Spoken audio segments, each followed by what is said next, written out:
السلام عليكم ورحمة الله تعالى وبركاته. isku soo noqod wanaagsan arday weli waxaynu ku guda jirnaa koorsadeenii Windows Operating System course. Koorsada marka waxay ku saabsan tahay barashada Windowska ilaa si heer sare ah. Marka haddii aad doonaysid marka in aad adigu si qaab takhasusi aad u baratid koorsada Windows Operating Systemka waxaa jira koorso markaas aan ka diyaarinay isla markaana aad iyo u teesaraysa oo ah beginner ilaa iyo intermediate isla markaana in deep ah. marka bishii waa $7 oo kaliya. marka hadii marka aan dib aan u bilaabo ama aan meesha uga sii wadno casharkeennii desktopka. marka maanta waxaanu baranaynaa waxa loo yaqaano 5 standard icons. marka waxa ugu horeeya oo aad isweydiin kartid waxa waaye waa maxay 5 standard icons. si aad u ogaatid 5 standard icons waxaa isweydiin karaynaa marka waxay tahay qeexitaanka 5 standard icons. qeexitaanka 5 standard icons wuxuu noqon karaa ama standard iconska waa icons ama applicationo lagu keeno computerka oo aadan delete karin. yani waa applicationada ugu horeeya computerka yani marka loo sameeyeyba lagu keenay. markaad waxaa rabaa marka inaan ku tuso 5 standard icons. marka geeskan waxaad u jeedaa 5tan icon oo loo yaqaano standard icons. waana 5taasna maahan kuwa aad delete kartid ama aad yani wax kale ku sameyn kartid sababtoo ah computerka ayay la socdaan oo waa lagu keenay. waa default shirkadda Microsoft ayaana ugu talagashay. marka bountiga ayaa wuxuu u yahay markaan 5 standard iconskan ama standard iconskan qaabkii aad u qaran lahayd marmarka qaarna aad usoo saari lahayd iyo sidoo kale ma laga bedeli karaa loogada noocan oo kale ama iconka noocan oo kale sawirka noocan oo kale iyaga u saari kan sawirkan computerka oo kale sawirkan oo kale yani computer iyo yani maapka dunida oo kale marka ma laga bedeli karaa. marka waxaa ku hormaraya qodobka koowaad oo ah in marka hore aynu qarino standard iconska kadibna aynu soo celino. marka waxaad sameynaysaa marka si aad u sameysid ogow markasta haddii aad doonaysid inaad yani bedel ku sameysid wax kasta oo ku saabsan shaashadan marka ugu horeysa waxaad u baahan tahay inaad tagtid blank desktop oo yani ah qaybta bannaan ee shaashada. kadibna waxaa ku dhahaysaa markaas right click. right click markii aad tiraahdo kadibna waxaad sii aadaysaa meesha loo yaqaano personas.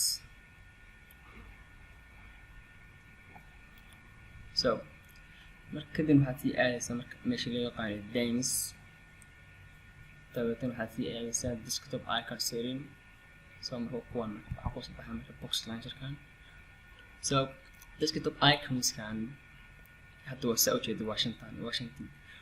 marka midkan kooda waxaa loo yaqaanaa PC, kan kale waa yani waa users file, network, recycle bin iyo control panel. hadda kan waxaa ku qoran meeshan recycle bin, kan waa recycle bin. waxaad ujeedaa waa laba recycle bin. marka kii la oran jiray control panel sidii tago aad baa isweydiinaysaa. marka control panel waxay ahayd inuu galo booska recycle binkan meesha ku yaala oo faaruq ah. laakiin shirkadda Microsoft maadaama control panel uu yani asaas u yahay computerka ayaa qarisay oo ku bedeshay isla recycle bin kan oo kale ah. markaad waxaa rabnaa marka in aan qarino 5toodaba waxaa sameynaysaa marka meeshan saxda ah ayaad waxa ka qaadaysaa saxda. saxda ayaan ka qaadanaa. kadibna waxaa dhahaynaa markaas apply.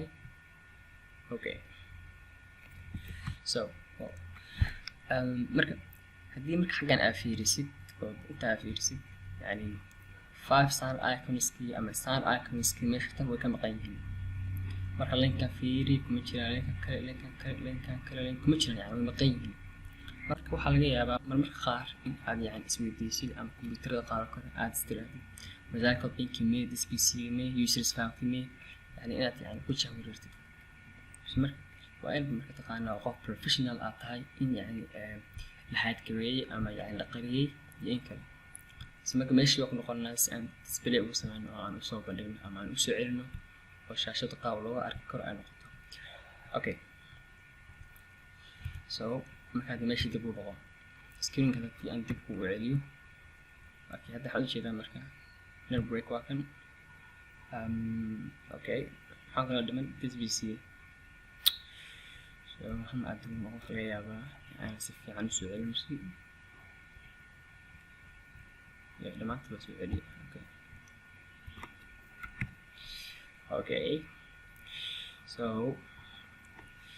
this pc marka waa kan this pc so ma jeedo recycle bin this pc users files control panel halkan ma soo galeen halkan waxaa booskiisa taagan while working so marka qaabkaas waa qaabka aad marna usoo celin kartid marna u qani kartid hagaag marka meesha ku laabtadana marka waxaan rabaa markaan inaan bedelo loogadooda ay tahay marka waxaan rabaa marka yani marka aad doonaysid inaad bedeshid loogadooda waxaad u baahantahay in marka hore aad dooratid midka aad rabtid inaad loogadiisa bedeshid so marka hadda midka hadda waa dooranaya kadib waxaan dhahayaa change bedel iconka saaran bedel marka mid kasta halkan ka mid baa iska dooran karaa waa malaayiin waa iconskan so marka change icon so wax kasta aad ku bedeli kartaa markaas waxaad haysataa boqolaal iyo malaayiin icon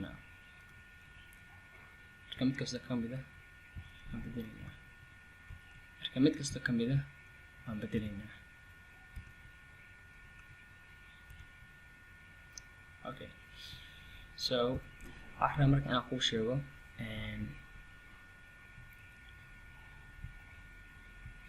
waxaa kaloo samayn kartaa marka aad bedelaysid oo aad dhahaysid change hadda waxaad bartaan waxaad ku haysataa boqolaal baa haysataa icon haddii marka kuwan ay ku cajibin waayaan waxaad tegi kartaa meesha loo yaqaano browse haddii aad haysatid adiga icon ku khaas ah maxaan yidhahdaa meesha aad ka heli kartaa oo yani meesha ay kuu shiran baa ka heli kartaa isla marka meesha marka this pc iconkiisa qaabka noqday iconkiisa waa ujeedaa يعني ما ماشي يعني ما سيدي هبكي عن كذا جوانب حاجة مرة سياد فهمت مرة وحنا لو بالنسبة لي يعني كذا هذا بعض تاينا ترى ويندو لي كدوم أدوب لغة ماشي مرة وزاك كل ما اسبدلي this بي سي مو اسبدلي users فعبوا اسبدلي ستوك الواحد اسبدلي control panel سيدو كان network نلفتر كيس اسبدلي حاجة مرة هذا واحد برت مرة qaabka loogada looga bedelo sidoo kale qaabka loo qori loona soo saaro marka sideedaha loogadooda asalka ahayd ugu celin karaa waxaad awoodaa inaad martid laba option ama laba wado wadada koowaad waxay tahay inaad dooratid midka aad rabtid inaad ka bedeshid ama aad ku celisid loogadiisii asalka ahayd adigoo kadibna taabanaya change icon kadibna waxaad u baahan tahay inaad meelaha ka raadisid loogadiisii saxda ahayd haddii aad xasuusatid so marka ani waxaa wadada kale oo ku fudud waxay tahay in aad dooratid kadibna aad tirahdid restore default marka sidan baa fudud baan filayaa sidoo qaabkan baa dhamaantood ku sameynaya waa dooranaya kadibna waxaan dhahayaa restore default hagaag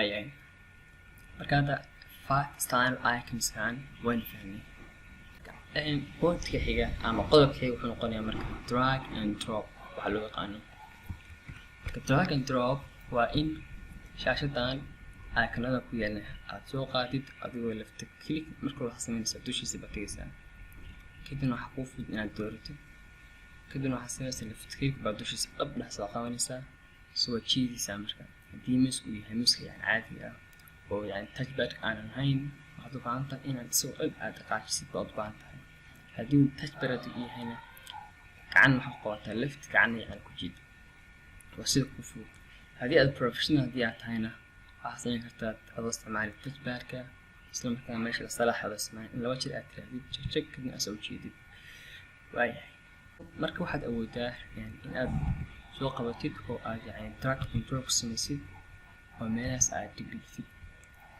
oo yani dhammaantood aad isku dhex yaacaysid sidoo kale waxaad awoodaa in dusha aad iska saartid sidaan kale aad samaysid soo jeedid qaab noocan kale aad samaysid oo yani dusha aad iska saartid so hagaag marka qaabka drag and drop loo sameynayo waa qaabkaas oo left click baa qaadaysaa kadibna meeshii aad rabtay baa dhigaysaa waxay la tahay in aad fahamtid marka drag and drop marka waa sameynay okay marka drag and drop marka aan sameyno kadib waxaa u baahanahay markaas kadib in aynu soo celino shay kasta meeshiisii aynu ku soo celino.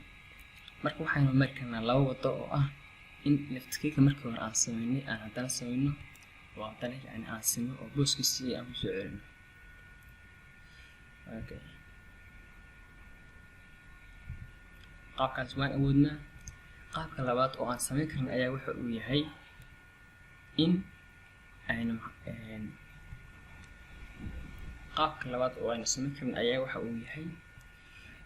tagno blank desktop kadibna aynu tagno views ama view kadibna aynu sax soo saarno auto arrange icons.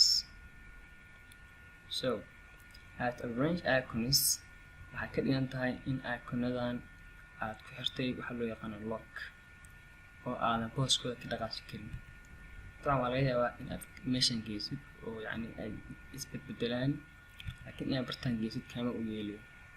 soo jeedi bartaan inaad geysid kama u yeeliyo inaad geesan dhigtid meelaha inaad yani geysid waa tusaale in arm korkiis aad geysid oo arm uu hoos maro waa laga yaabaa laakiin in aad qaadid oo gebigiisa aad gees kala geysid ma uu kaa yeeliyo.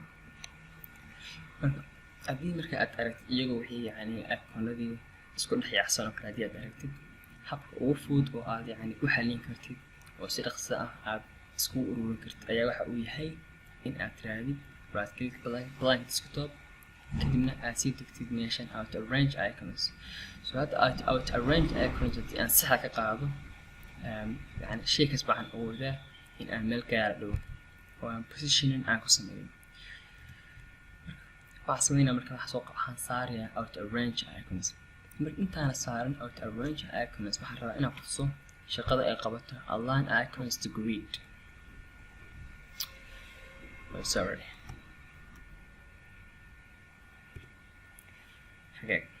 marka sidan markii wax ku yihiin marka waa sidan wax ku yihiin align icons to grid shaqada ay qabato ayaa waxay tahay marka ay saxa ka qaadan tahay yani waxaad awoodaa in shaygan aad soo qaadid icon kale aad dul saartid.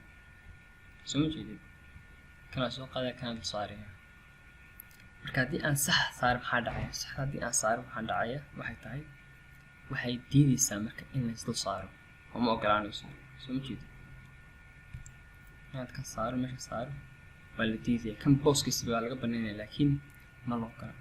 badanaa mobilada haddaa aragtid oo kale waa sidaan oo kale sababta waa qaab grid ah ayaa loo sameeyey. wax sameeyay tan ayaa macda sax saaray oo ah auto arrange icons oo ah in yani qaab oo siman loo arrange kariyo oo loo simo oo sab la geliyo waana qaabkaas. wax isku dhex yaacsan iyo wax noocaas oo kale ah yani ma arkaysid. hagaag marka qodobka xiga ayaa waxa uu yahay marka hadda loo katabo ku xirna iconskii waana ka saxnay tan waan sameynay. sidoo kale mid ugu dambeeya ayaa waxa uu yahay qaybtan desktopka in aynu weyneyno ama aynu yareyno cabirka iconada meesha saaran. marka waxaan keenaa view meesha loo yaqaan kadibna waxaan dooranaynaa marka large icons inaan ka dhigno oo ah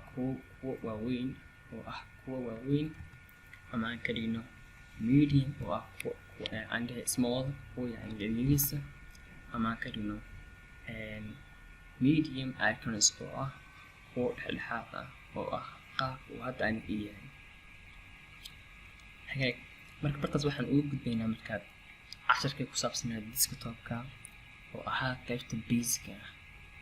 hagaag marka hadda waxaan u gudbaynaa taskbar.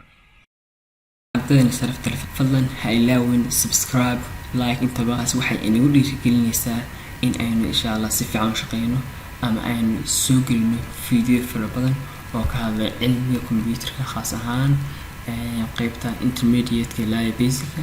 so fadlan haddii aad xiiseynaysid insha Allah nagu dhiirigeli laagta.